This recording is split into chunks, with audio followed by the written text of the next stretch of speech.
ក្នុងទីនោះឯងភិក្ខុមួយរូបបានទូលសួរព្រះមានព្រះភិក្ខុដូចនេះថាបបិទ្ធព្រះអង្គដ៏ចម្រើនកាលបុគ្គលដឹងដូចម្ដេចឃើញដូចម្ដេចទើបលះបង់មិច្ឆាទិដ្ឋិបានព្រះមានព្រះភិក្ខុត្រាស់ថាមនាលភិក្ខុកាលបុគ្គលដឹងឃើញចក្ខុថាមិនទៀងទើបលះបង់មិច្ឆាទិដ្ឋិបានកាលបុគ្គលដឹងឃើញរូបថាមិនទៀងទើបលះបង់មិច្ឆាទិដ្ឋិបានកាលបុគ្គលដឹងឃើញចក្ខុវិញ្ញាណថាមិនទៀងទើបលះបង់មិច្ឆាទិដ្ឋិបានកាលបុគ្គលដឹងឃើញចក្ខុសម្ភាសៈថាមិនទៀងទើបលះបង់មិច្ឆាទិដ្ឋិបានវេទនាណាជាសុខក្តីជាទុក្ខក្តីមិនទុក្ខមិនសុខក្តីដែលកើតឡើងព្រោះមនោសម្ភាសៈជាបច្ច័យកាលបុគ្គលដឹងឃើញវេទនានោះថាមិនទៀងទើបលះបង់មិច្ឆាទិដ្ឋិបាន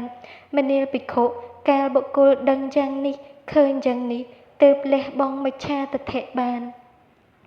ទីបំផុតនៃលោកបុគ្គលមិនគប្បីដល់ដោយការដើរទៅដោយជើងក្នុងកាលណាម្ដងឡើយមួយទៀតការមិនទាន់ដល់នៅទីបំផុតនៃលោកឈ្មោះថាមិនបានរួចចាកទុកឡើយ